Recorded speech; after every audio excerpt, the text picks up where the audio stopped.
A playful smile lingers on Sandro's face, but his words take a darker turn. He casually calls Lily Gray cute before reducing her to nothing more than FBI's bitch. Instead of breaking under the insult, she stares right back at him, completely unbothered. Then she shuts him down immediately, firing back with insults that hit even harder, making it clear she isn't intimidated. Not even now, when everything has already been decided. Because the truth hanging between them is simple and final. Once this is over, he is supposed to eliminate her. She doesn't beg.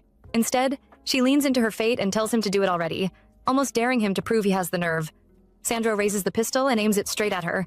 The air turns heavy. Suffocating. Lily keeps her composure as best she can, even while tears slip down her cheeks. Seconds crawl by. His finger rests on the trigger. Yet somehow, he just can't pull it. The answer lies in the past. Everything rewinds to the day it all begins. River tells Benjamin Miller she's borrowing his truck to go to the mart. Out of habit, she's overly polite, but he laughs it off and tells her to stop acting so formal. Curious, he asks why she's suddenly going out. She explains that Nate is returning the next day, and she wants to prepare something special instead of ordering Chinese food again. Benjamin insists the last meal wasn't that bad and even defends the noodles, but River quickly reminds him that Nate hated them. She decides to make meatball pasta instead. It's simple but thoughtful. Benjamin smiles and assures her that Nate will love anything she cooks, and she leaves holding on to those words. Outside, everything changes in a heartbeat. Someone calls her name. She turns around, expecting no one, only to freeze. Nate is already there. He's supposed to arrive tomorrow, yet here he is. Without thinking, she runs straight into his arms, wrapping him in a tight hug. The reunion is warm, but it doesn't stay emotional for long. Nate pulls back and casually teases her about gaining weight, as if they were never apart. She laughs it off, blaming the time they spent apart. Then, another figure steps forward. River's smile disappears the moment she recognizes him. Jonathan. His appearance can only mean one thing. He didn't come just to say hello. Jonathan says he needs to discuss something important. River immediately assumes it's about reinstatement, even though she knows that's almost impossible after nearly losing everything because of excessive force. When he doesn't confirm her suspicion, she loses interest, makes it clear she has nothing to say, and tries to walk away. But Jonathan refuses to let her leave. Nate unexpectedly backs him up, making one thing painfully obvious. They planned this together because they knew she wouldn't easily refuse Nate. Realizing she's been cornered, River reluctantly agrees to listen. The three of them move somewhere private. River gets straight to the point, demanding to know why they brought her there. Jonathan finally reveals the truth. There's a top priority mission, and if she completes it successfully, she'll be fully reinstated. Her badge and her position. Everything she lost. The offer sounds almost too perfect, which is exactly why she knows it comes with an impossible price. When she demands more details, Jonathan drops a single name. Alessandro Ranieri. The name hits instantly. It's one no one in their world could ever forget. Jonathan explains that Alessandro isn't just another target. He's Antonio's only blood relative and the sole heir to the entire Ranieri empire. Their mission is simple in theory, but terrifying in reality. River must get close to him, not as an enemy or a spy, but as someone he trusts completely, someone who can move through his world without raising suspicion. In this moment, everything clicks. Jonathan asks if she has any complaints about the mission. She pauses, really thinking about it. A top-level mission to get close to Alessandro. Not Antonio, the head of the biggest mafia network, the FBI's most wanted, the man everyone is actually after. But he's been missing for years. Rumors say he's gone, but nothing has changed. No successor, no shift in power, which means one thing. He's still alive. So, the plan is simple on the surface. Get into the inner circle through his son. Find him and let the rest follow. But she's already questioning it. Why her? Jonathan answers calmly. Alessandro has a type. Women who look like her, black hair, dark eyes, Asian or mixed. Add language, combat skills, and everything else. She fits too perfectly. And that's exactly the problem. Because this isn't just any mission. Antonio is the same man who destroyed her family. The same one tied to everything she's been carrying. So this isn't random. She already knows Nate had a hand in this. Same reason he's here. Revenge doesn't just disappear. For a moment, it almost feels like an opportunity. Her only shot at getting close. But then reality settles in. She asks if there's no one else to target. Anyone easier, anyone safer. There isn't. Antonio built everything around his successor. No weak links. And the one man who might know something is untouchable. Everyone who tried never came back. So this is their last option. And that's when she says it plainly. So she's supposed to seduce him. They tell her to be careful with her words. She doesn't. Calls it exactly what it is, using her body to get information. Silence.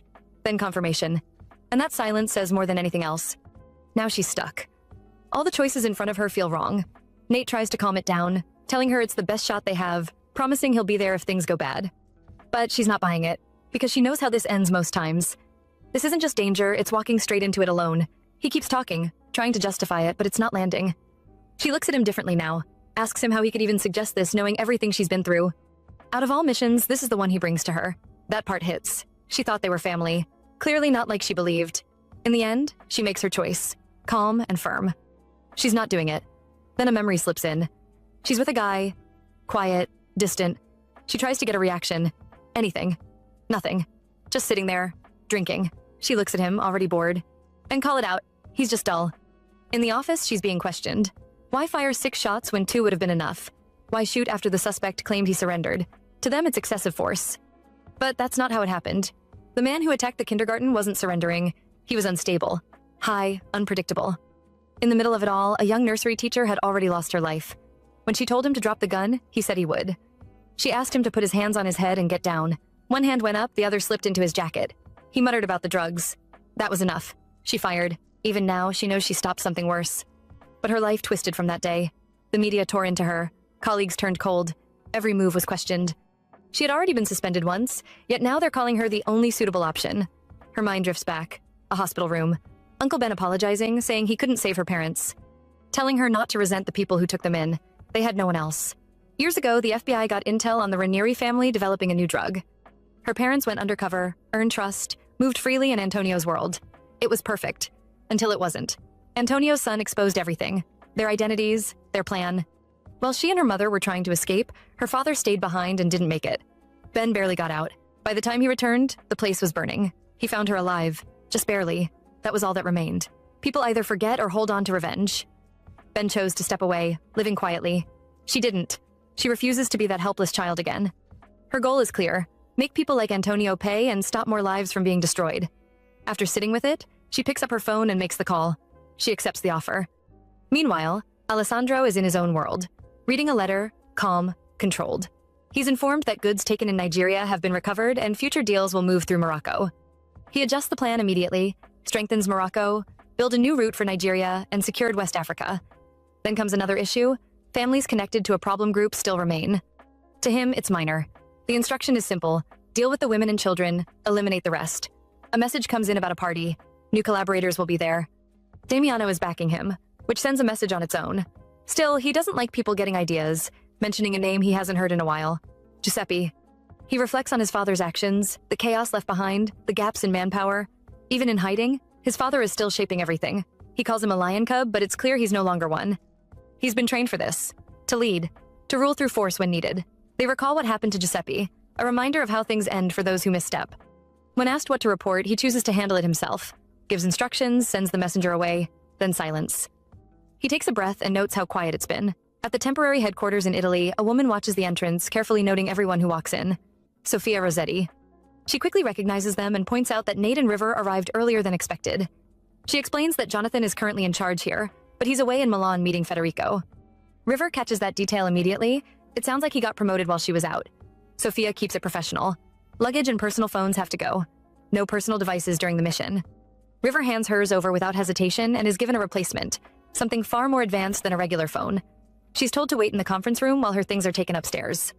As Nate leaves, he tells her not to be nervous. She nods, but the wait is already there. The briefing starts. Antonio Ranieri, 52, also known as Il Diavolo, head of the Ranieri family. A small organization that turned into something massive under him, swallowing gangs and rivals until nothing stood in their way. Now they dominate. Then he vanished 5 years ago. No trace. Agents sent after him never returned. That part doesn't sit well with her. Agents aren't supposed to be disposable, but here it feels like they were sent in knowing the risk. Then the focus shifts. Alessandro Michael Ranieri, 28, the son. With Antonio gone, he should be the one holding power.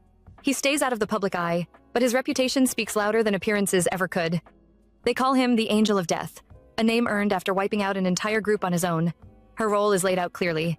Get close, become his partner. He keeps women around for a short time, a month or two, then lets them go. Within that window, she has to get everything. Information first, then she walks away. She asks if she'll meet him at his home. No, he never brings anyone there. Hotels, cruise ships, controlled spaces. Even his residence is uncertain, somewhere in southern Italy, but nothing concrete.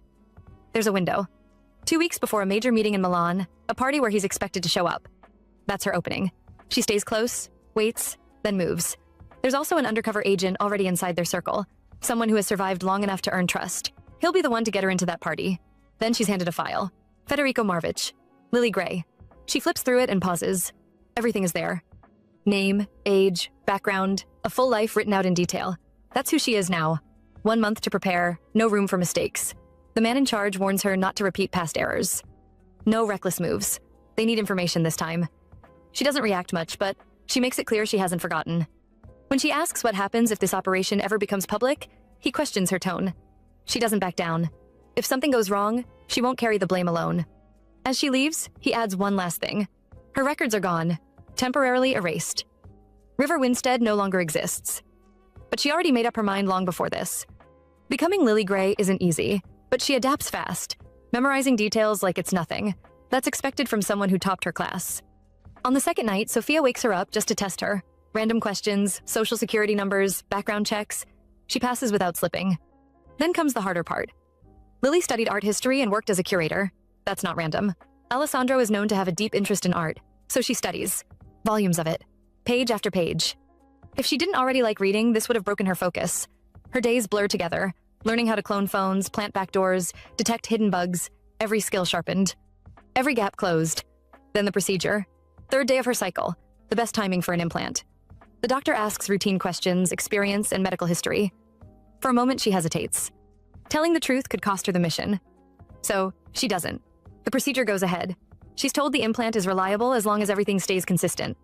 She thanks the doctor, but deep down, she hopes she never has to rely on it. Time moves fast after that. Before she realizes it, it's time to leave for Milan. She steps outside, rain falling steadily. Nate mentions her name and asks why she's still awake. Says the timing is good, and there's something he's been wanting to say. He brings out an umbrella and they step into the rain together. He notices it right away.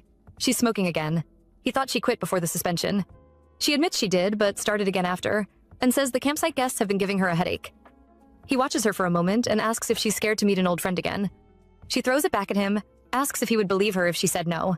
He doesn't push, just tells her there's nothing to be afraid of. She'll do great. Federico Marvich will pick her up tomorrow. He's been undercover for a long time and they'll protect her. She nods, but he keeps going.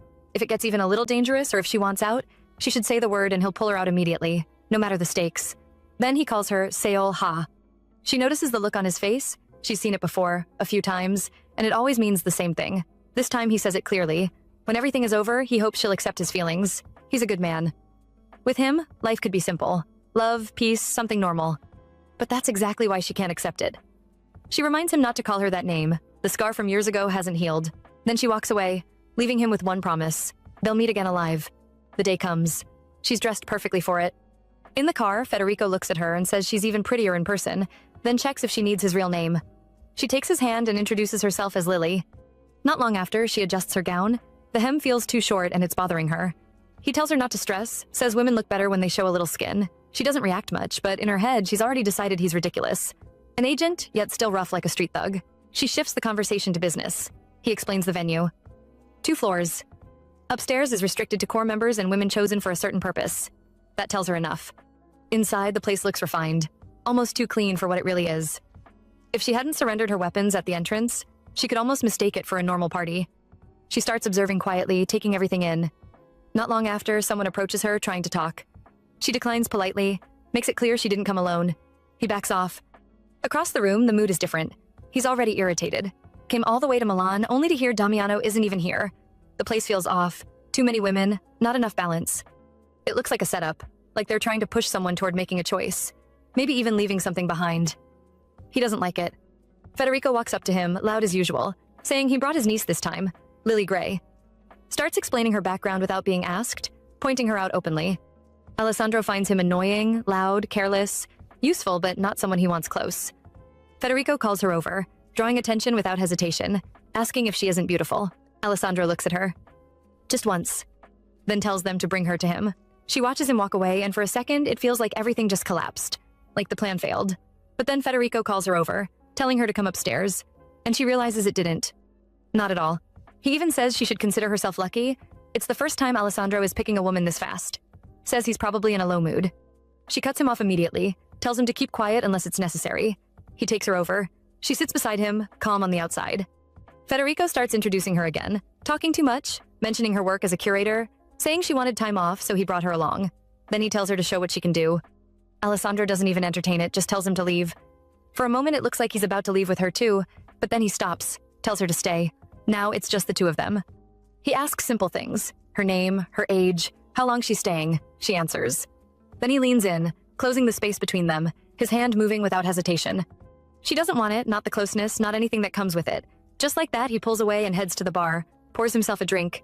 No explanation, no build-up.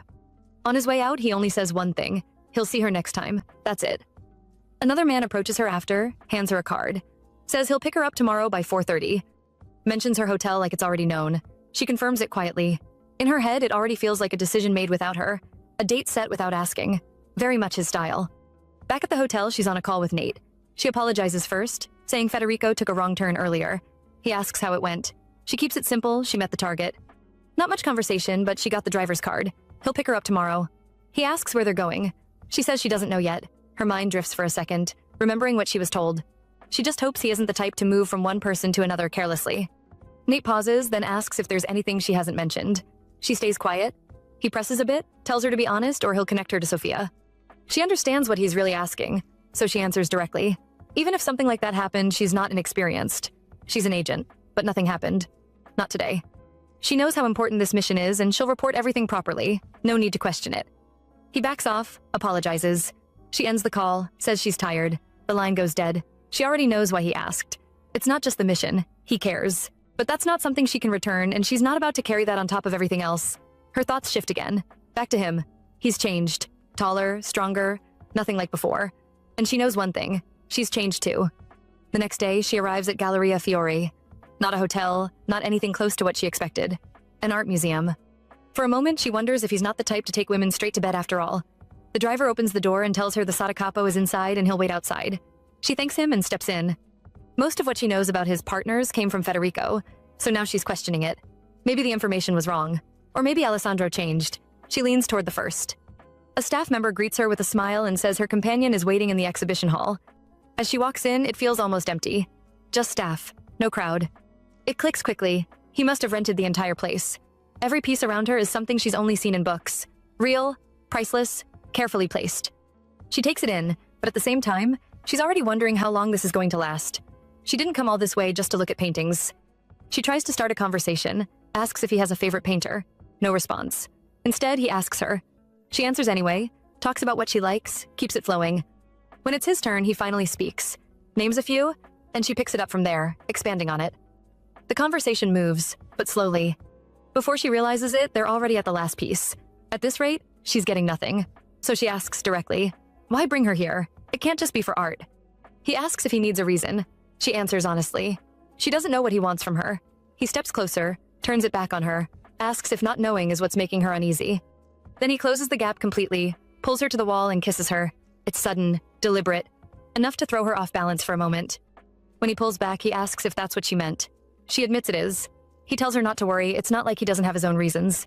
After that, things shift again. Dinner is already arranged. It goes smoothly, calm, no real openings, no useful information. She expects the night to end the way she was told it usually does. It doesn't. Instead, before they part, she's handed a brand new phone. That detail sticks with her. Federico said when he likes someone, he takes them to a hotel. And if a woman spends the night, she gets a phone call from his people. That's the sign she's been chosen. But none of that happened. So why the phone? The man handing it over tells her simply, the boss will contact her through it from now on. Only a few people have that number, so if it rings, she should answer. Then, just as she's processing it, Alessandro calls her back over from the car, pulls her close again, kisses her briefly, then tells her he'll contact her soon. And just like that, he leaves. Elsewhere, Jonathan offers Nate a lighter, casually bringing up the situation. Handing over someone he cares about to Alessandro, then getting reports about moments like that. He calls Nate impressive, says he respects him. Says he must be feeling it more than he shows and should take his time. That's enough to set him off. He remembers what she said before leaving, and the frustration finally breaks through. He slams the lighter down and asks if it looks like he's doing any of this, because he wants to. After the call, she already knows where this is heading. Sooner or later, she'll end up in his bed. What she didn't expect was this. These normal, almost quiet dates. It throws her off. He said he had intentions, yet he hasn't really made a move. That part bothers her more than it should. For a second, she even wonders if something is wrong with him. But that doesn't add up. Federico made it clear his past partners never had complaints. And if she were the issue, he wouldn't have picked her. And thinking back to the gallery, that moment alone says enough. So what exactly is his game? Today, they go to see a ballet. Later, she's on a call with Nate. He comments on Alessandro's taste, says it's refined. He asks about the performance, and she explains it. He pushes a little more, asking how it ended, so she walks him through it. Swan Lake. The ending leaves her unsatisfied. No one really wins. Nate sees it differently, says maybe the prince got what he wanted in the end. Then he shifts back to the mission, asks if anything else happened. She keeps it simple. They watched the performance and left. Nothing unusual. She's still working on getting something useful. He reminds her about the executive meeting tomorrow. Right then, a message pops up on her phone. She checks it and pauses. It's from Alessandro. He says he'll pick her up tomorrow morning by 9. Nate asks where they're going. She doesn't know. He never says beforehand. Still, she decides to take it as a sign. At least things are moving. Nate adds that he's not trying to pressure her, but they both understand what this means. This could be her last real chance. The meeting could change everything, and there's no guarantee Alessandro stays in Milan after that. She already knows tomorrow matters. The next day, she's in the car with him. She asks where they're going. A hotel, the one he's staying at. For once, that answer actually eases her mind. At least things are clear now. They arrive, and several men are already there to greet him. Among them, Federico. That's when it clicks. This isn't just a visit, it's the meeting. She wonders if she's even supposed to be there, but when she asks, he simply tells her to follow him. Inside, he takes his seat. Someone offers to bring another chair. He declines. For a second, she thinks she'll be standing through everything. Then, without warning, he pulls her down and makes her sit on his lap. She freezes. But the meeting starts like nothing unusual is happening. She forces herself to focus, listens carefully. At one point, Alessandro suggests moving storage off the mainland and onto islands. Importing weapons is getting harder, and staying on land makes tracking easier. They're running out of secure locations. Her mind is working, but her body isn't cooperating. Sitting like that for that long, it's uncomfortable in every way. She keeps herself upright, refusing to lean back, trying to stay composed.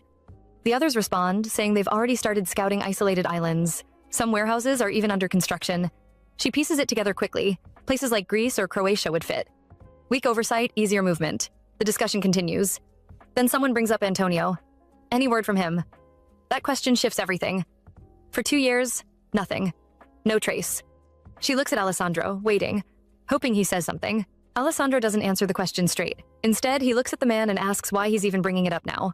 The man tries to explain himself, saying it's already been 5 years since Antonio went into hiding and none of them have spoken to him directly, not even once over the phone. Even the consigliere has gone quiet these days, and the last real update they got was about a year ago, so he just felt like this meeting might be the only chance to ask openly. Alessandro listens. Then his expression shifts a little, not dramatic, just enough to change the mood.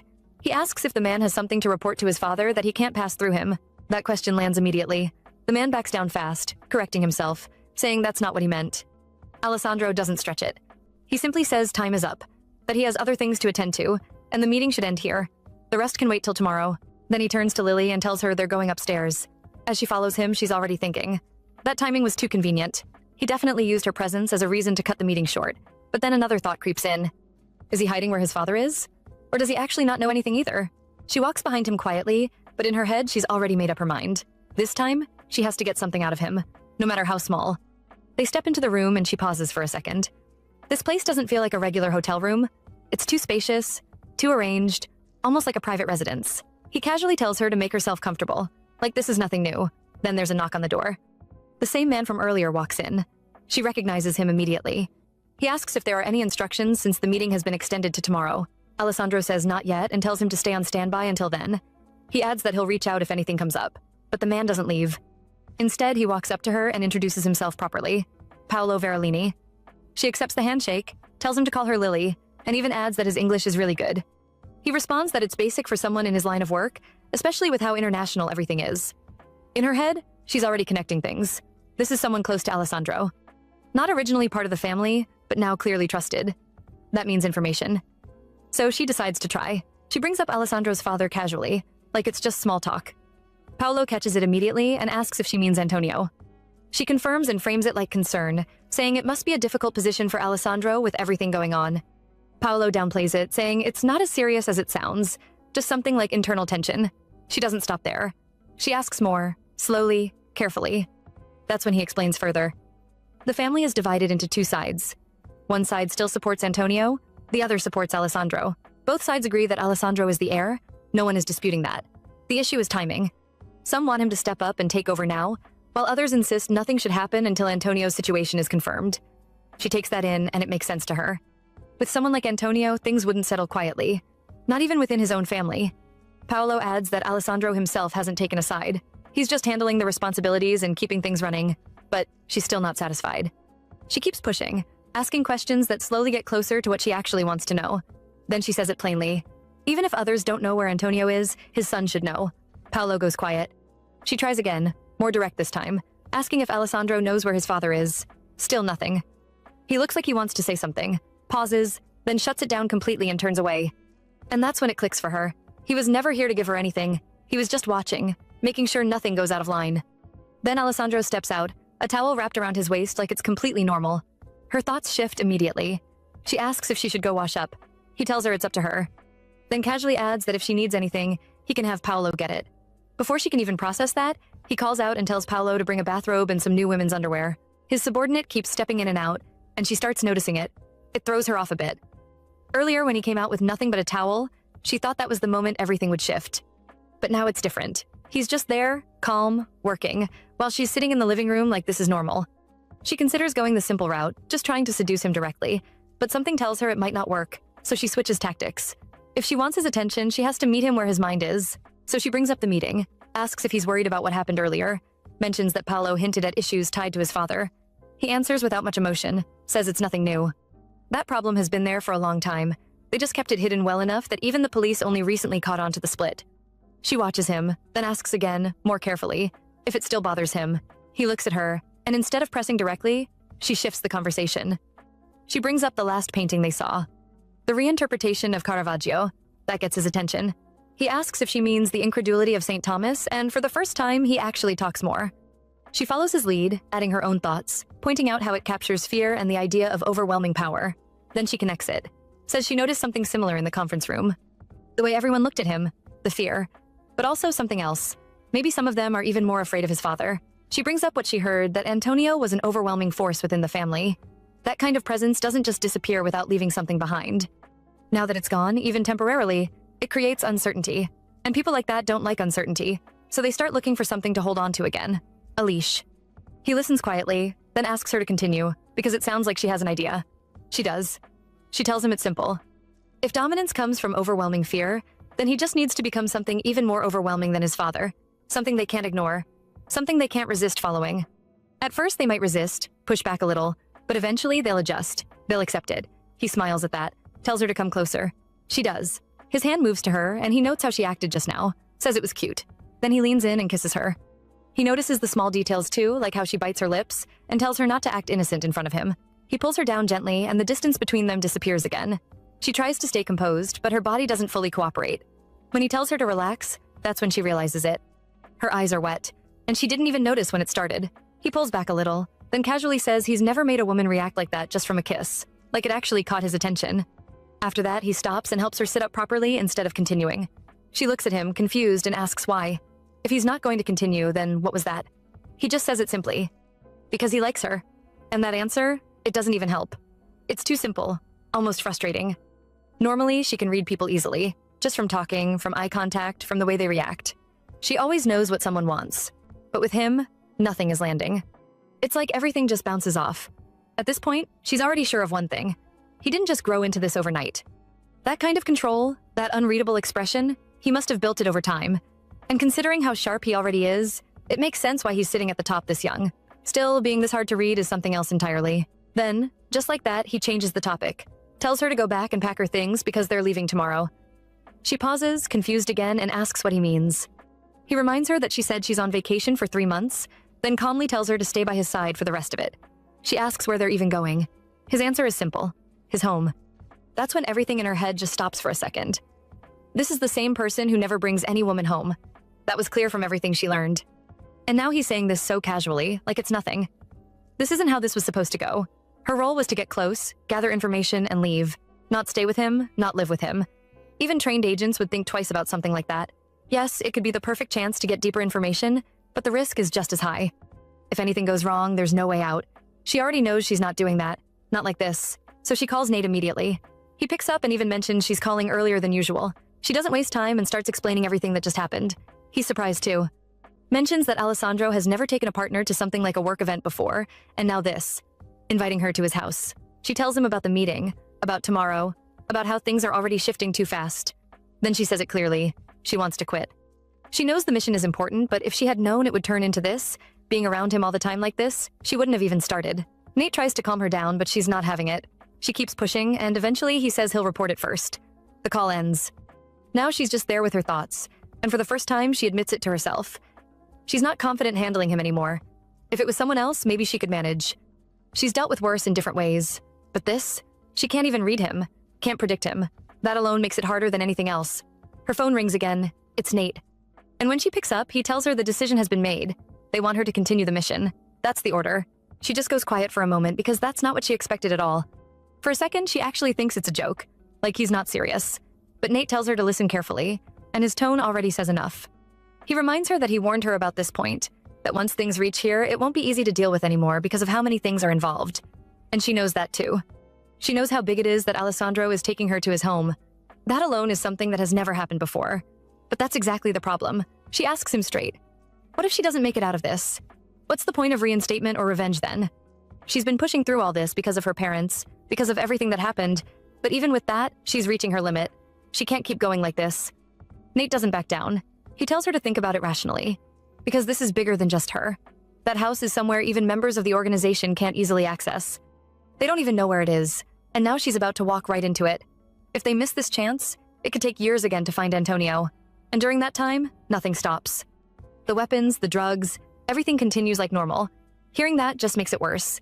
To her, it sounds like he's still trying to push her, still trying to corner her into it no matter what. Then she remembers what he told her before she left. If it gets even a little dangerous or if she wants out, she just has to say it and he'll pull her out immediately, no matter what. So she reminds him of that. There's a pause, then he apologizes. That's all he says, and that's when it hits her properly.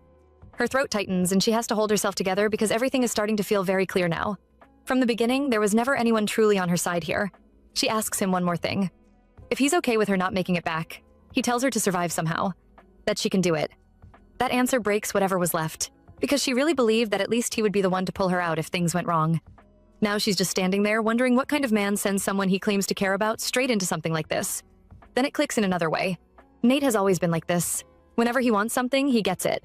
So this must be something he wants badly too. Maybe it's his career, maybe something else. But clearly, it matters more than what happens to her. At that point, she stops arguing. She just says she'll go. She'll go to Alessandro's house and continue the mission. From now on, she'll pass information through Federico instead. That way, it won't raise suspicion. Alessandro might allow her to stay in contact with her uncle, but talking freely to another man wouldn't sit well with him. Then she ends the call, just like that. Whatever she still had, the attachment, the hope, even the way she used to see Nate, she shuts it all down. Those were never things she was meant to hold on to in the first place. The next day, she arrives at Alessandro's mansion. A woman named Marta greets her at the entrance, warm and polite, then introduces her husband, Silvio. They both look normal, almost too normal for a place like this. Marta asks if the journey was stressful. She says it was fine and even tells her she can speak Italian instead. That actually makes Marta relax a bit since her English isn't great. They take her luggage and lead her inside. The moment she steps in, she notices it immediately. The place is filled with artwork. Not just random pieces, but famous ones she's seen before.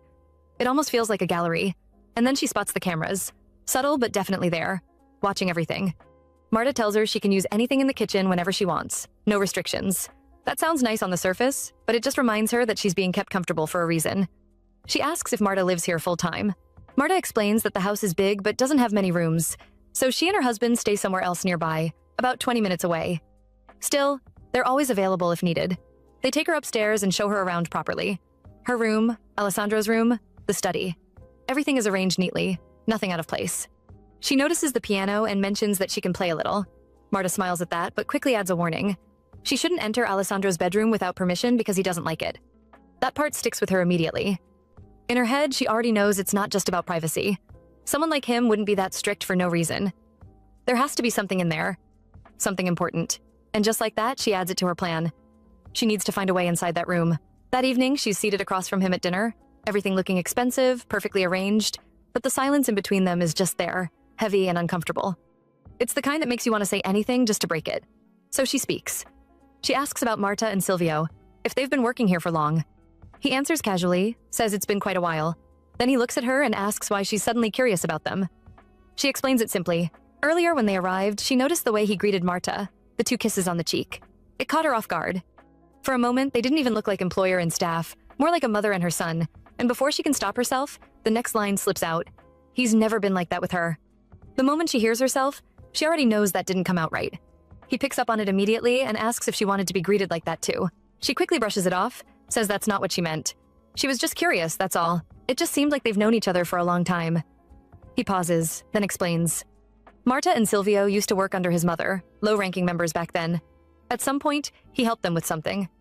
After that, they stayed and have been managing the estate ever since. She asks what he helped them with. He answers with just one word. A vendetta. That's it. No details, nothing extra. And she doesn't push further. She already knows it wasn't something small. If he got involved personally, it must have been serious enough to tie them to him for life. The atmosphere shifts a bit after that, so she changes direction. She brings up something lighter, or at least tries to. Mentions how he's never brought any partner to his house before, and asks why he brought her. Instead of answering directly, he asks if she saw the paintings on the walls, the statues lined along the hallway. Then he asks what she thinks of them. She answers based on what she knows. They're pieces with strong aesthetic appeal, things that would resonate widely, and they're well-maintained despite being part of a private collection. He listens, then asks if she likes them. Then he adds something else. If she thinks she holds that same kind of value to him. Like those pieces displayed in the mansion. That question sits there between them. So she asks him plainly if he really brought her here because he likes her. He doesn't answer that either. Instead, he stands up and says she must be tired from the trip, that she should go upstairs and rest. Just like that, conversation over. She asks about him if he's coming up too. He says no, he has things to handle in the study. She asks if she should wait. He declines.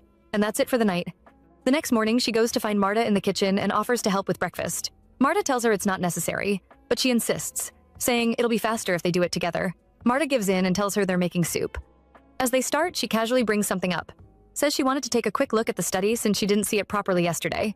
Marta immediately tells her she should ask him directly. If it was somewhere anyone could walk into, she would have shown her already. That answer tells her enough.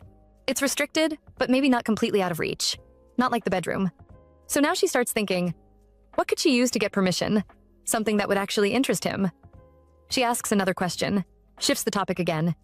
Asks if he bought the house himself. Marta shakes her head and explains it belonged to his mother. He inherited it after she passed. When he was younger, they used to come here every summer, just the two of them. Marta smiles a little while saying it, like she's remembering something. Says it feels like it was just yesterday.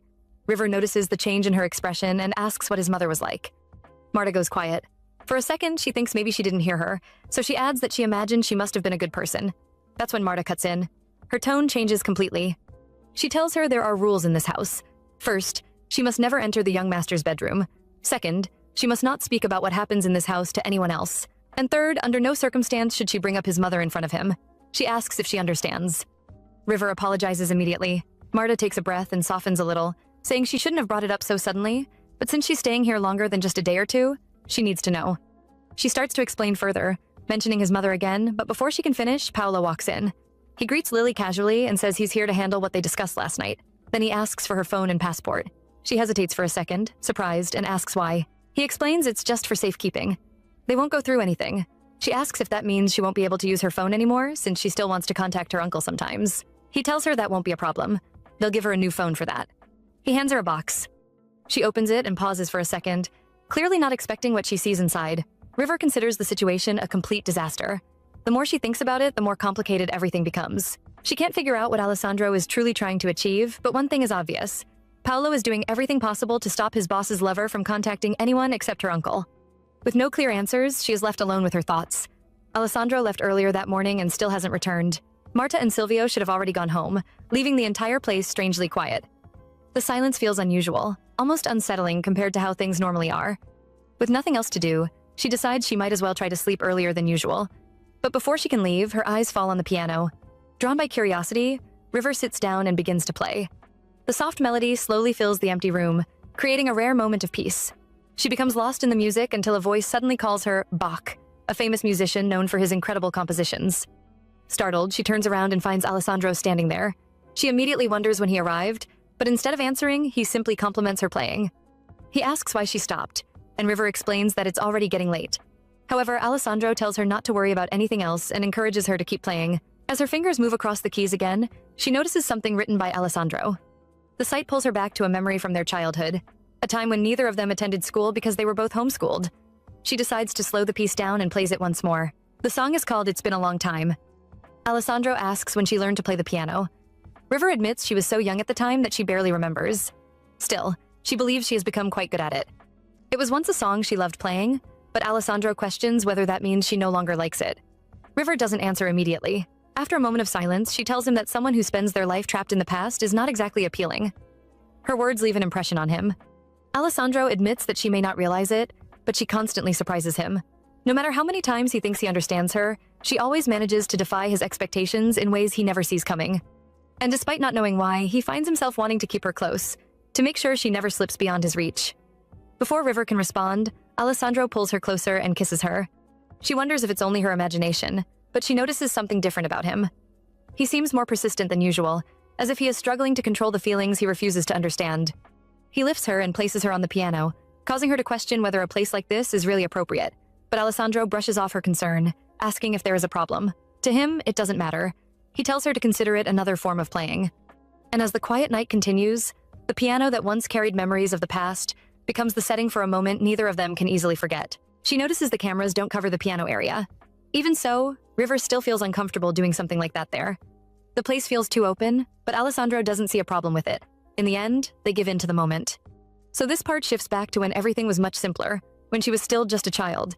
It's summer, hot and dry, the kind of heat that sticks to the skin and makes every step uncomfortable. Sweat trickles down the back of her neck as she walks, and it only reminds her why she hates summer so much. Well, not entirely. There's still one thing she likes about it, her birthday. And today happens to be that day. Her parents promised they would come home, said they wouldn't miss it, but up till now there hasn't even been a call. No message, nothing at all. She keeps thinking about it, wondering how they can be so careless, how they can just leave her like this. Slowly, it starts to sink in that she might end up spending her 7th birthday alone. Lost in those thoughts. She doesn't even notice the ice cream in her hand melting until it slips and falls to the ground. Just like that.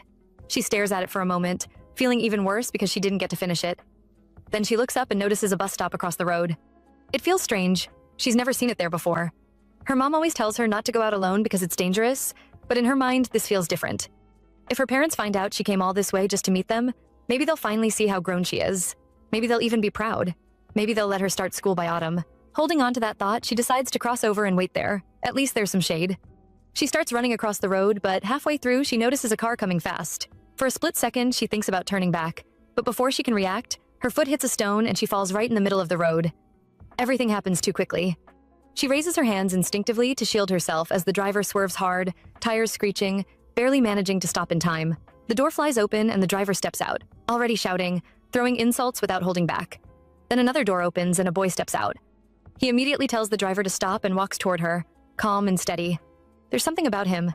His face is bright, his eyes clear in a way that makes it hard to look away. He leans down and asks if she's okay, but she just stares at him, speechless. He pauses, then asks if she understands English, if she can hear him. That snaps her back and she nods quickly, explaining that she lives nearby and her parents are at work, that she was heading to the bus stop to wait for them. She even points toward it. He glances over and tells her that buses don't come there anymore. That surprises her. She didn't know that. Her parents always come home by car, so she never really thought about it. Now regret starts creeping in. Maybe she shouldn't have come out at all. Maybe she should just go back home and wait. She tells him she's leaving, but he notices her hand and stops her gently, asking to take a look. It's scraped and bruised. He looks concerned, but she brushes it off, saying, "It's nothing. Her parents will take care of it when they get back." He asks when that will be, but she doesn't answer. After a brief silence, he suggests they go to his house instead.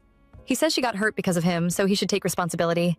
He even adds that his godfather taught him that if you owe someone, you repay it, and his mom always tells him to be kind to girls.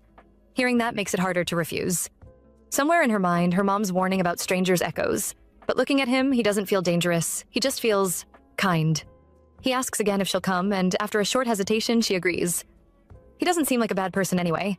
Not long after, they arrive at his house. Everything feels unfamiliar, but he doesn't make it uncomfortable. He cleans her wounds carefully, dresses them, and even explains how to take care of it so it won't get infected. Then he asks her name. She pauses because her mom always told her to introduce herself a certain way, but for some reason she feels like telling him the real one. He's the first person her age she's talking to like this. So she tells him, Seolha, snow that falls in summer. He tries to pronounce it, struggles a bit, repeats it until he finally gets it right. Then he introduces himself, Alessandro Michael Ranieri. Now she's the one thinking his name is just as difficult as hers. For a brief moment, it feels oddly balanced between them. Then suddenly, there's a knock on the door. Both of them turn toward it at the same time, and in that quiet pause, a thought crosses her mind. Could it finally be her parents? A woman's voice sounds from outside, saying she brought milk and cookies. She steps in with a warm, easy smile, sets everything neatly on the table, and casually asks if anything else is needed. Right there, Alessandro hands her a phone number and asks her to call River's parents. River barely notices. Her attention is completely gone the moment she sees the food. Cookies, milk, everything looks perfect, and she's already imagining the taste before even touching it. Then suddenly, something wet brushes against her hand. She freezes, slowly looks down, and it's a dog, happily licking her like it just found a new favorite person. Panic kicks in immediately. Alessandro reacts at once, calling the dog over and introducing it as Noche, adding that it's a huge glutton, his tone carrying a small apology. He tries to calm it, explaining he can't play right now, but Noche ignores him completely and keeps jumping up, licking his face like it owns the place. At the same time, the maid glances at the phone number again, and her expression shifts, surprise, mixed with something else, like recognition. Still, she nods, takes the dog outside, and is told to inform them once the call goes through. Alessandro turns back to River and tells her to stay in his room until they reach her father. Just like that, a thought settles in her mind. Does this mean she actually gets to spend time with a friend? A few minutes later, she's quietly eating cookies, enjoying every bite, while he sits across from her reading like it's the most normal thing in the world. The room feels calm, too calm, and not at all what she expected. She starts wondering how he isn't bored. Her eyes wander around, thinking of finding something to do, and that's when she notices it. No toys, no dolls, nothing familiar, just books. So many books.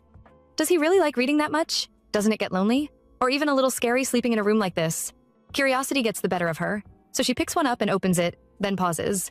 No pictures, not even one. Before she can process it, he asks if she's bored, a small, genuine grin on his face. He explains he has to read up to a certain page because he promised his teacher, not a school teacher though, since he doesn't go to school. He has a tutor, so he studies at home too. Just like her. Then he brings out a chessboard and suggests they play. She has no idea what it is, not even a little, so he offers to teach her, and actually does. Patiently, step by step, explaining everything without rushing. Even when she doesn't get it, he just slows down and shows her again. At that point, it's clear to her. He's really kind. Time passes without her even noticing until the maid returns to say her father called and is on his way. Instantly, excitement lights up her face, finally. But almost immediately, something else follows. A quiet sadness. Just moments ago, all she wanted was to see her parents. Now, leaving doesn't feel that simple. She takes another bite of her cookie, then casually mentions that it's her 7th birthday. He pauses, then wishes her well, adding that he'll turn 9 in winter. Only 2 years older, yet somehow he feels much more grown. She explains why she came out earlier, how her parents didn't return, how badly she wanted to see them, and how it led to everything that happened. Then she thanks him. For bringing her in, treating her wounds, teaching her chess. She admits she had fun, more fun than she expected, and hopes they can meet again. He watches her quietly for a moment, then offers her the chess set as a birthday gift. That catches her off guard. Her first present today, and it's from someone her age. Still, she hesitates. Even if she takes it home, who will she play with? Her parents are always busy, and she doesn't have friends, so she gently refuses. He assumes it's because the set is used, but she quickly shakes her head and explains, it's not that. The game was only fun because she played it with him. So instead of a gift, she asks for something else. She wants him to be her friend, so she can come back and play again. And just like that, he goes quiet, his face turning slightly red, like he doesn't quite know what to do with that, but he doesn't look like he minds either. So after staying quiet for a bit, he finally agrees they can be friends, but there's a condition. For her to come over again, both her parents and his mom have to approve it. Immediately, she lights up, grabs his hand, already trying to drag him along to go ask right away. In her head, it's simple. Get permission here, then handle her own parents later. He slows her down, explaining his mom doesn't like people bursting into her room. That barely stops her, then they can just knock, or maybe she isn't even around. He tells her she's inside, but before they can move, the maid steps in with a strange look and says something in another language. She doesn't understand until he translates, her parents are outside. Everything shifts instantly. She asks him to show her the way out, and he does, but there's still that small worry sitting in her chest. She hasn't gotten permission yet. Outside, she runs straight into her mom and hugs her tightly, excitedly saying she made a new friend, but the reaction she gets is off. There's hesitation. She looks up and sees him on the balcony with a woman beside him. Calm, elegant, beautiful in a quiet way. That must be his mom. Without waiting, she greets her and says they're friends now, asking if she can come again next time. Her dad cuts in immediately, saying it's rude and they should leave. Her mom mutters, questioning why she would even be there. That part confuses her. But just as they're about to go, his mom says it's fine for her to visit sometimes, and he repeats it too. That's all she needs. She lights up again, promises to come back, holding on to that moment. Then everything fades and she wakes up in the mansion. Not a hotel, not somewhere temporary, this place again. The ceiling looks unfamiliar for a second before everything comes rushing back. Trying to sit up is a mistake. Her whole body protests like every bone was broken and forced back together. At this point, she's just thinking he's actually insane. No matter how urgent things were, at least a bed would have made sense. Even touching that piano again feels impossible. Her thoughts drift to Marta. Then the door opens and he walks in. looking completely normal, calm, like nothing happened. It's annoying, but it suits him. He's holding a tray with 2 bowls, sets it down on the bed and asks if she likes it. Fruity Hoops. She pauses. That used to be her favorite cereal when she was little, before everything changed. She hasn't touched it in years. Instead of answering, she asks if he likes it.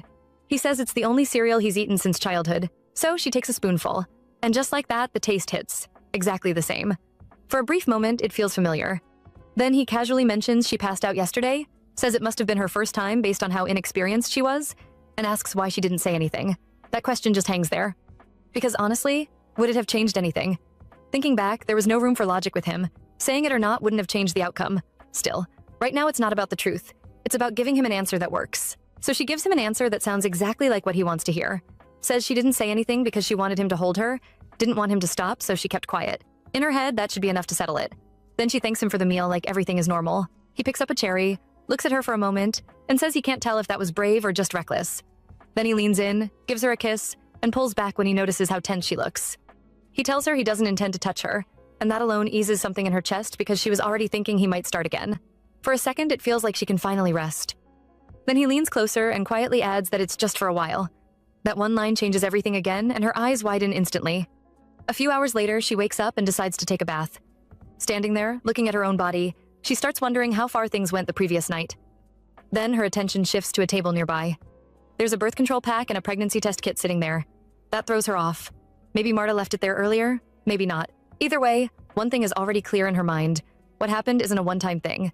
It's going to keep happening, and at some point she'll have to get used to it. She takes 2 pills, swallows them, then tosses the rest into the toilet without hesitation. After everything she has survived, this is just another thing to deal with. Now the bigger problem hits. The phone she got at headquarters is useless here. She can't freely enter his study or his bedroom either. So what's left? If that's the situation, then she has to make him lower his guard. Slowly if she has to. Right now, survival comes first. Leaving this mansion in one piece comes first. And to do that, she needs to offer him something more than just her body. Something that actually keeps his interest. The question is, what exactly?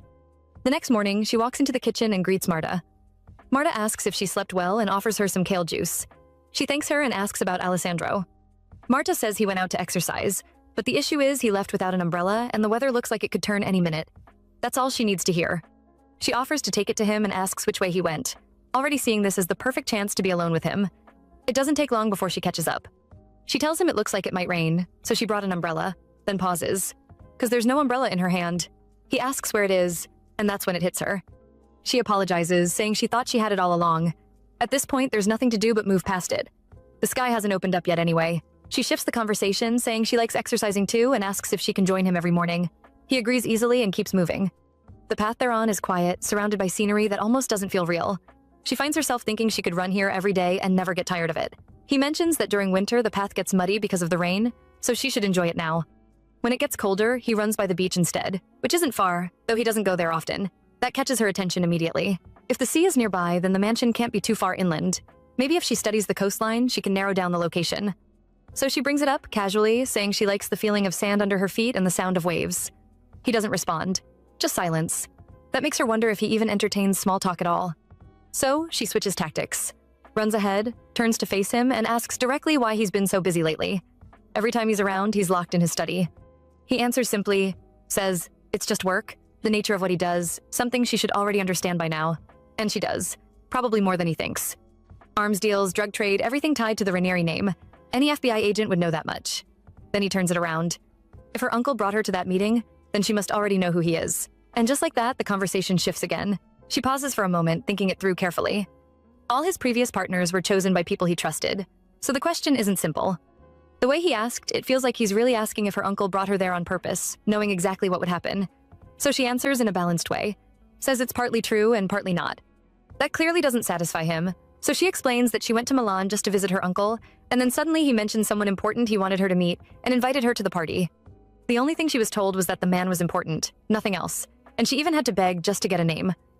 The way she says it sounds natural. Twisting the truth like that comes easily. He asks if that means she met him without knowing anything at all, and she admits it felt overwhelming, being called out of nowhere and left alone with someone she had just met.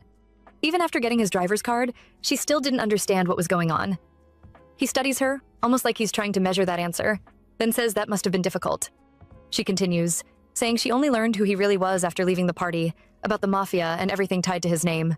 Then he asks directly if she's afraid of him now, and she answers calmly that if she were, she wouldn't have come this far with him. But he doesn't let it go, points out that fear alone could also push someone to follow him this far. That kind of question again, sharp and testing. So she chooses her next words carefully, because the version of Lily Gray he knows isn't supposed to hesitate. She tells him he doesn't seem different from anyone else, no matter how her uncle introduced him. If she had felt real danger, she would have walked away. What she saw in Milan was just someone who loves art. Him being in the mafia doesn't make him special in her eyes. Saying that leaves a bitter taste in her mouth, but she keeps going, pointing out that he eats like anyone else, works out, spends time in his study, sleeps at night. Nothing about that makes him different. Even the way he dresses suits him. He cuts in, asking if she really doesn't mind being around someone like him, and her answer isn't what he expected. He says so himself. Which makes her wonder what kind of answer he wanted in the first place. Calling her here, keeping her close, then asking questions like this feels unfair. He apologizes, saying he didn't realize she was this naive and inexperienced with men, and that lingers, so she decides to push forward instead. She tells him she likes him too. He brushes it off like a joke, but she stays serious, saying why else would she follow someone she barely knows all the way to his home after only 2 weeks? Maybe she was just tired of her predictable life and wanted something different. He studies her again and says she seems more suited for a calm life, like a lawyer or someone in finance, not this world. She teases him, pointing out that he was the one who went after that same sheltered girl, but he corrects her immediately, saying he didn't chase her, he seduced her, and then he laughs. That laugh feels familiar, it hits her unexpectedly, and she takes a breath to steady herself. Just then, light rain starts falling, and he suggests they take shelter nearby. They move into a small shed, the place looks surprisingly neat, and he tells her to sit, saying it'll warm up soon, adding that workers used to rest there during olive harvest seasons, and now it's only used when needed. As he pulls a chair closer, his phone rings and he steps aside to take the call, which already tells her something because if it were ordinary, he wouldn't need to move away. So she listens carefully. She catches fragments about goods, flow, a new pipeline.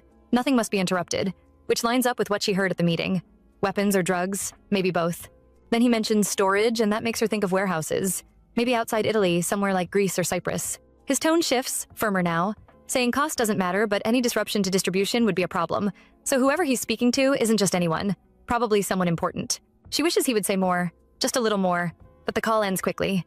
He says he has to go because he's with someone, and the moment she hears that, she moves back to her seat, settling in like she never left. He returns and finds her sitting there calmly, nothing suspicious, and tells her they'll have breakfast late, but since the rain has stopped, they should head back. She lets out a quiet breath because that was close. As they walk, she notices a stretch of land nearby and asks about it. It looks nice but empty, and he says it's unused. So she suggests planting something there, maybe flowers that bloom in spring, even asking if the ground freezes in winter. He replies that it doesn't matter if they bloom because she won't be there to see it. That lands quietly, because it's true. In a few months, Lily Gray disappears. Still, she looks at the space again and says even if she won't be there, someone else will see it, maybe Marta or even him. He watches her for a moment, then says she can do whatever she wants with it and Silvio can help. And just like that, he turns and walks away, leaving her standing there. Moments later, Alessandro is on a call with his godfather. The older man asks if everything is calm on his side. Alessandro answers that things are fine, even quiet enough for him to make the call, and adds that the godfather is probably still shut away at home as usual, since not many places welcome him anymore. When the earlier request is brought up, the response comes back that it has been handled. Alessandro brushes off praise, saying he is not too old to manage something simple, but the godfather calls it a joke and asks when he became so serious. He mentions Milan and asks about the gathering there. Alessandro pauses, because what comes to mind is not the meeting but Lily, first in a red dress under the lights, then in a simple blue outfit during an early morning run. The second image lingers longer. He catches himself drifting and grows slightly silent. The godfather notices and invites him to play chess before the season changes, saying it has been 2 months since they last met. Alessandro declines, calling it difficult at the moment. When asked if it is because of his father, he avoids the question and ends the call with a promise to reconnect soon. Just then, Lily calls from outside the room. She steps in carrying a small snack, saying Marta is busy with jam, so she brought pomegranates instead. Alessandro immediately questions why she is in the kitchen at all, reminding her she is a guest. She replies lightly that she simply wanted to. After a brief exchange, he allows her in. Curiosity takes over immediately. The room is her first real chance to observe the space properly. She walks around slowly, taking in every detail. The shelves, the desk, the quiet order of everything. Her attention catches on a secured safe hidden behind the desk, likely protected by biometric access. Fingerprint, iris scan, maybe even palm recognition. She studies it briefly, committing it to memory. To keep the conversation going, she mentions his interest in reading and suggests she could use the room sometimes when she gets bored. He agrees only if he is present. Then her attention shifts to a framed family photograph. She approaches it casually, asking if he is the boy in the picture. He confirms. She comments that he looks the same even as a child, then asks about the people beside him. The resemblance between the woman and him is clear, especially the eyes, and she wonders aloud if that is his father. Her gaze continues, but a detail at the edge of the photo catches her attention too late. In the background are figures she recognizes instantly. Her parents. She points at them and asks carefully if they are relatives or members of his organization. Alessandro answers without hesitation that it does not matter anymore since they are no longer alive. The words land heavily. She forces herself to stay composed and says instead that he resembles his father. He agrees, adding that it is not only appearance but other things as well. Before she can ask what he means, he steps closer and holds her cheek. Then he speaks in a calm voice, explaining that the skills he learned from his father are still with him. How much pressure is needed to render someone unconscious, where to strike without a sound, how to keep a person alive while inflicting pain. The room goes quiet in a way that feels deliberate, as if the lesson itself is part of the conversation. Still seated on Alessandro's lap, Lily remains quiet while he continues speaking. He dismisses what he said in Milan as nothing special, adding that even without his advice, she would have handled the situation well. There is a faint amusement in his tone as he calls it cute, saying she could have simply told him to crush them instead of comparing the situation to a painting. That comparison, in his view, showed courage. He picks up the photograph from the desk and turns it face down, as if closing off the past.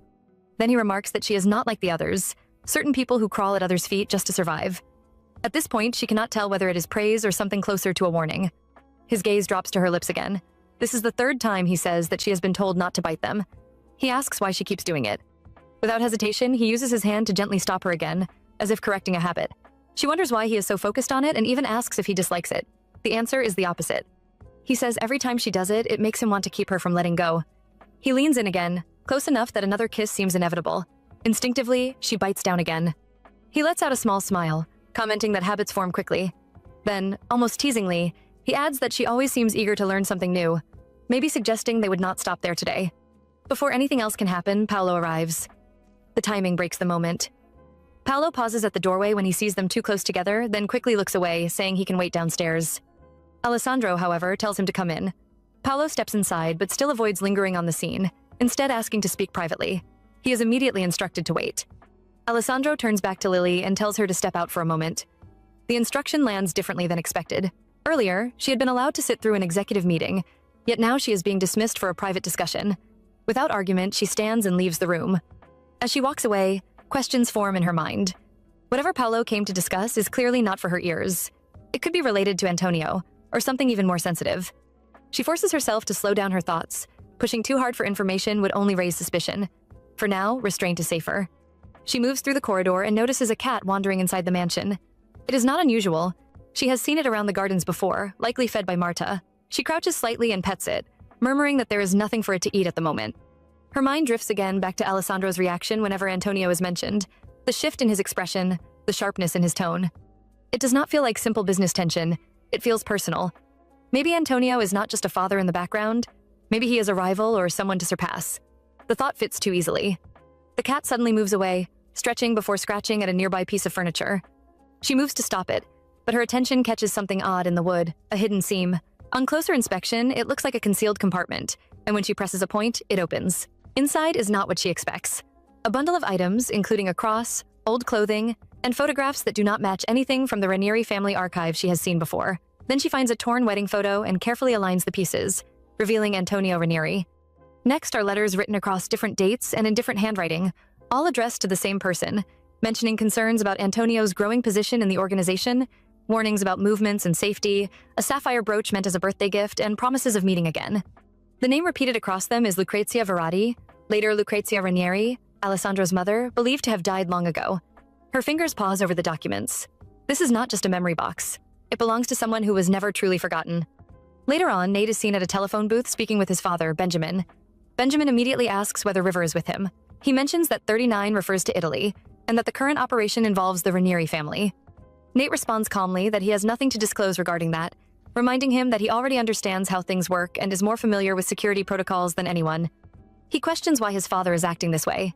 Benjamin, however, insists that Nate return immediately with whoever is accompanying River, stating that the situation is no longer acceptable. Nate tries to calm him and explain protocol once again, but Benjamin refuses to listen. This reaction surprises Nate. His father has never been this forceful before. He wonders if it is connected to what happened 18 years ago, when Benjamin lost both his partner and his wife.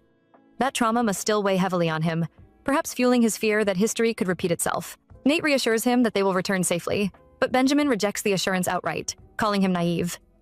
He says he too once believed everything would be fine.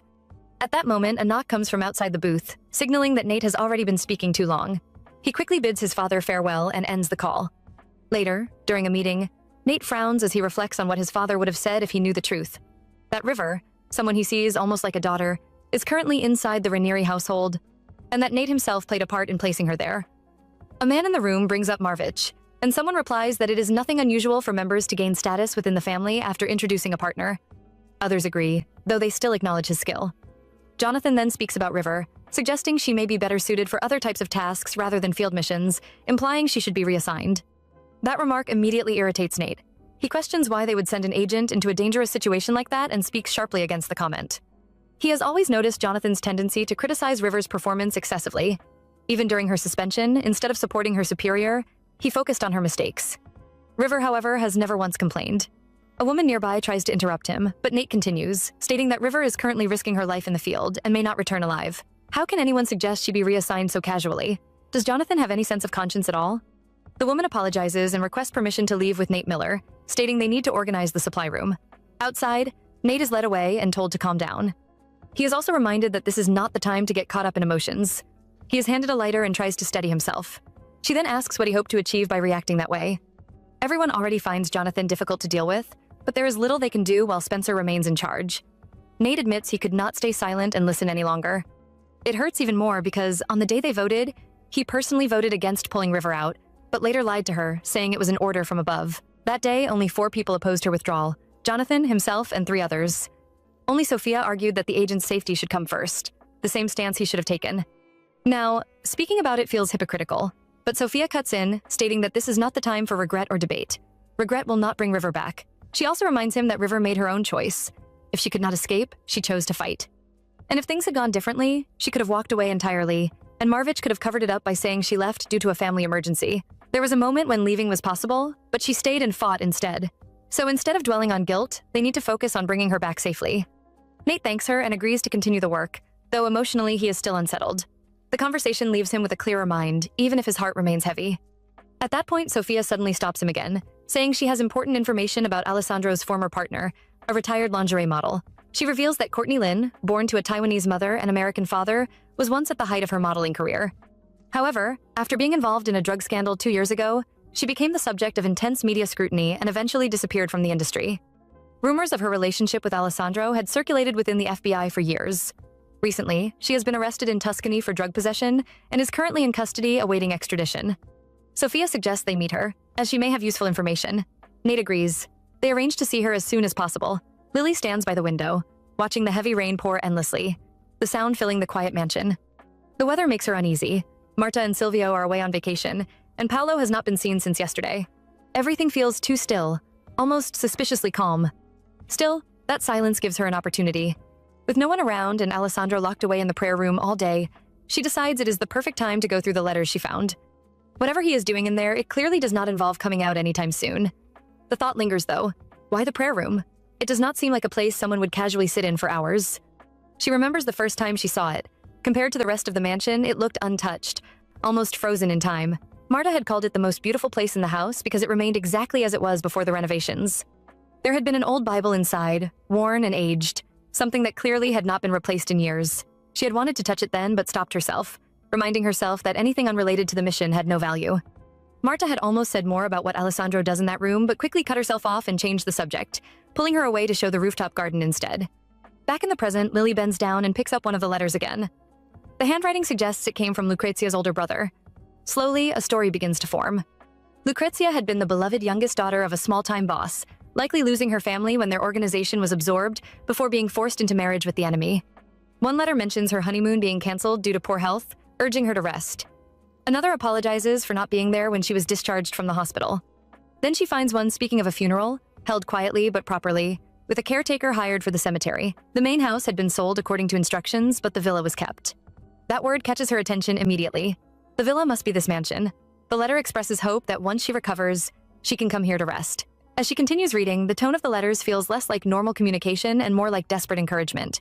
Losing her entire family, being forced into marriage, carrying a child in such circumstances, it feels less like living and more like enduring. For a brief moment, Lily finds herself wondering if Lucrezia had ever truly been alive during those years, or if she had simply been surviving day by day. The letters seem written to keep her from giving up entirely. Then she notices initials that point to Paolo Verolini. That changes everything. He had not joined the Ranieri family just to survive. He had done it to protect her. She quickly shifts to his letters. In them, he shows concern for Lucrezia's condition, mentioning her morning sickness and arranging for helpers to stay with her at the villa. He talks about hospital results, confirming the child is healthy, guessing it might be a boy, but admitting it could also be a girl who looks just like her. Then the tone softens. He recalls a chocolate shop they once visited in Rome and promises to bring her some again, asking her to hold on just a little longer. Every word feels like a quiet plea for her to keep living. The more Lily reads, the more her emotions begin to interfere. Sympathy builds, dangerously blurring her focus. She forces herself to steady her thoughts. This is a mission, not a story to get lost in. She reaches for one more letter, determined to keep things controlled. Suddenly, lightning flashes, followed by a loud crack of thunder. In the next instant, the entire house goes dark. The power is out. The silence that follows feels heavier than before. If Marta were here, there would be candles or a flashlight, but now it is just her and Alessandro in the mansion. Carefully, she puts the letters back and makes her way toward the prayer room. The hallway is dim, shadows stretching across the walls. As she reaches the door and raises her hand to knock, it swings open on its own.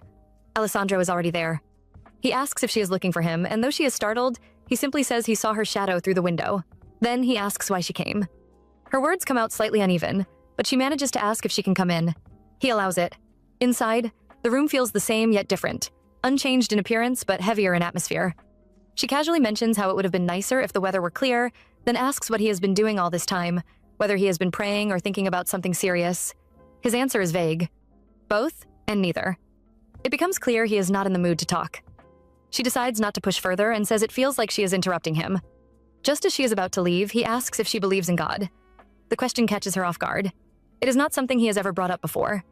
But before she can answer, he continues, saying he does not believe in anything like that.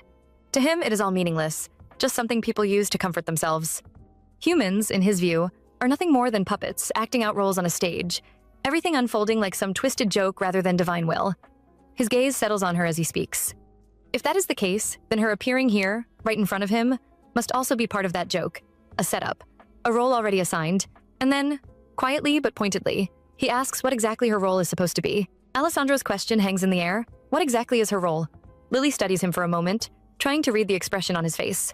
Something about it feels off, almost like a sudden fever has taken hold. Why ask something like that now? Why look at her that way? She refuses to let that strange mood pull her in. If he believes people are puppets, then he should act like one and stick to his role. She won't carry whatever vague feelings he's trying to pass on to her, so she answers simply. According to him, she's just another puppet, nothing more. She asks to sit, and he allows it. Then she continues, her tone light, almost playful, saying she doesn't know what role she has, but one thing is certain, she's just another extra who will make her exit soon enough. She leans forward, lightly pokes his nose, and tells him to think of everything as a brief dream, just until the year ends. That's how she plans to see it too. She notices the change in his expression and pushes a little further, asking if the thought of parting makes him sad. There's still plenty of time left. As quickly as it appeared, that strange tension fades, and he returns to being the usual Alessandro. Only then does she bring up the real reason she came. The power has been out for a while, and it doesn't look like it's coming back anytime soon. He doesn't seem bothered. It's not the first time. A storm caused the same thing years ago. He wonders if she came looking for him because she was scared, but she denies it. He explains that the backup system handles essentials like security and refrigeration, but the lights and everything else will remain off until it's fixed. She asks about a flashlight, and he tells her there are only 2 to 1 in the study and 1 in the kitchen. That's enough. Without much warning, he takes her hand and tells her there's a fireplace in the study, so she should follow carefully so she doesn't trip. The darkness closes in around them as he leads her through the hallway, steady and sure, until they reach the study where a faint glow from the fireplace begins to warm the room. From a corner, he brings out a chess set and asks if she wants to play. She doesn't answer immediately, just stares at him until he checks if she actually wants to. He won't force her. This time she agrees, but not without conditions. She doesn't want to play for nothing. Winning or losing without meaning is boring, so she suggests a bet. The loser grants the winner 1 wish. That catches his interest. It sounds fun, so he agrees. She considers using a clock, but he dismisses it. This isn't a tournament. He doesn't usually use one, so they'll play without it. She chooses white and asks if he's fine with that. He is. There's quiet confidence in the way she makes the first move. Maybe not in the past, but now her skills are sharp, nearly at a semi-professional level. When he comments on her technique, calling it by the book, she throws his words back at him, saying she hopes he finds it refreshing. He does. Curious, she asks if he plays often. Sometimes, he says, usually with Paolo. Marta and Silvio don't know how. Other times, he plays with his godfather or the executives. That name alone is enough to catch her attention, the consigliere Damiano Gianni, a man known for his sharp mind and impossible-to-crack nature. Of course, he'd be good at chess. Alessandro confirms it. Very good. Recently, their matches have started ending in draws. Then he casually mentions another opponent, someone who once confused a rook for a bishop. A beginner. He explains he taught her the rules back then, so it wasn't really a proper match. But she played well, for a beginner. Lily asks about that person now. His answer is simple. She's dead. No pause, no hesitation. Shot on Christmas night. Unfortunate, he adds. Especially since he was the one who killed her. He doesn't even remember her name anymore. The room falls into silence, but the game continues. Move by move, the tension shifts back to the board. At one point, it looks like she's winning. Like victory is within reach, but in a single turn, everything flips. He takes control effortlessly. The match ends. She loses. He admits her skills aren't bad. Her confidence made sense. But that doesn't sit well with her. Not when he turned the game around the moment he found an opening. Still, a deal is a deal. She asks what he wants for his wish, but he doesn't answer. Not yet. He says he could ask for anything. Something simple, something meaningless, but that would waste the opportunity she clearly wanted. Instead, he watches her. More curious now than before. It's obvious she didn't suggest the bet for nothing. So he asks, quietly but directly, what it is she wants so badly that she would even propose something like that. And she shrugs it off, saying it's nothing serious, just that things feel more exciting when there's a reward on the line instead of a simple win or loss. He doesn't believe her. The Lily he knows isn't that careless. She's calculated, efficient, always moving with some kind of intention. So there has to be more behind it. That alone makes it clear he's been paying close attention to her all this while. Instead of letting it go, he points out that he has gone along with everything she's asked of him so far, even if it hasn't been much. So there's no reason for her to hold back now. But she refuses again, calling it a secret, insisting it would ruin the fun if she just said it outright. Leaving one thing hidden might keep him thinking, maybe even restless, and if he really wants to know, he can always use that wish later. It's a gamble. But she needs the provocation to land. For a brief second, it feels like he might brush it off, but instead he steps closer, a faint smirk forming before he suddenly kisses her. When he pulls back, his tone is calm, almost playful, as he says there are many ways to get her answer without using a wish. He could make her tell him without force. That alone makes her tense, even if she tries to hide it, because she understands exactly what he means. Still, she pushes back lightly, saying she already knows what he'll do, that he'll just kiss her again. Maybe it's time to act more like the Lily he expects, so she tries to take control and lean in first, but her body betrays her, instinctively resisting in a way she can't fully control. He calls her, and she responds smoothly like always, ready to cover it up. But the realization hits. He has always been the one to make the first move. Always the one who desired first while she simply responded. That thin line had been protecting her real self, and now even that feels like it's fading. He notices, of course, and with quiet amusement tells her she still has a lot to learn, that all she needs is patience. Then he closes the distance again, taking control completely, and this time she doesn't resist. She simply yields. During everything that follows, her body eventually gives out again, and when awareness slowly returns, everything feels quiet and heavy. She finds herself lying on a bed, with him right there beside her, watching closely. The moment her eyes open, he tells her it has been about 2 hours, like he has been keeping track the entire time. Then, almost casually, he asks if she is ready to talk now. That question alone makes her pause. Instead of answering directly, she pushes back a little, asking what he would have done if she refused again. His reply comes easily. If she has the strength for another round, then nothing will stop him. The tone sounds light, almost like a joke, but there is something in the way he says it that makes it hard to completely brush off. That alone is enough to make her reconsider everything. He leans closer, gently taking her hand, his voice lowering as he asks if she is trying to make him take things seriously. At that point, dragging it out no longer makes sense.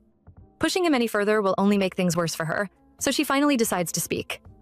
The secret turns out to be nothing dramatic, just simple frustration. Being stuck inside all the time because of security, using an outdated phone, having nothing to do while he stays busy, it is boring, plain and simple. Hearing that, everything clicks for him. That is why she insists on the bet. It is easier to get what she wants without directly asking. He mentions that he will be going out soon, but assumes she will be bored if she tags along. That instantly catches her attention. If he is leaving, especially under vague circumstances, then it could be important. She asks to come along, keeping her tone light, saying she just needs some fresh air. At first, he resists, saying the trip is not worth it and will take hours, but she does not back down. She frames it as nothing more than a long drive. If they are together, there is nothing to worry about. After a short pause, he agrees. They will leave early the next morning. To her, that is more than enough. The next day, the journey takes longer than expected, and when they finally arrive, the environment speaks for itself. The streets, the atmosphere, it is clearly a red light district. Instantly, her mind starts connecting the dots. Whoever he comes to meet here must control something significant. maybe alcohol, maybe drugs, maybe gambling, or even all of them combined. He casually mentions that if she goes a little further out, she will find a normal part of town, even a park and a beach, but she brushes it aside. One place is as good as another. She prefers staying with him anyway. Inside, the place feels strange. Loud music echoes through the space. Dancers move across the stage, but the seats are empty. It does not feel like a club in operation, more like rehearsals. Someone confirms it shortly after. They are not open yet. Then, a man approaches. Young, confident, dressed in a way that makes his position obvious. The way he greets Alessandro, formal, respectful, almost rehearsed, makes it clear he belongs to the same world.